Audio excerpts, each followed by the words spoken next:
Hello guys, welcome back to my channel. It's me Warisha. So guys, আমরা ঈদের দ্বিতীয় দিন গিয়েছিলাম রানা ইকো পার্কে।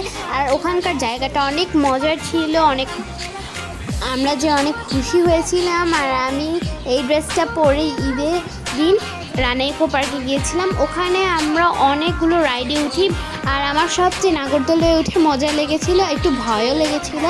আর আমরা অনেক ছবি তুলি, আর আমি ব্লগটা করতে পারিনি বিকজ আনফর্চুনেটলি আমার ভিডিওগুলো ডিলিট হয়ে গিয়েছে। আর এই জন্য আমি ব্লগটা করতে পারছি না, আর এই জন্য আমি পিকচারগুলো দিয়ে ব্লগ করছি।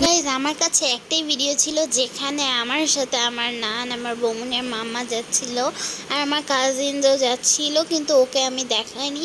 সো গাইজ, আমরা এখন পার্কে পৌঁছে গিয়েছি। আর পার্কের এই জায়গাটা ছিল সবচেয়ে সুন্দর, এখানকার ডেকোরেশনটা সবচেয়ে সুন্দর ছিল, আর এখানকার পানিটা আমার দেখে খুব ভালো লেগেছে। আমরা পানি দিয়ে অনেক খেলেওছি।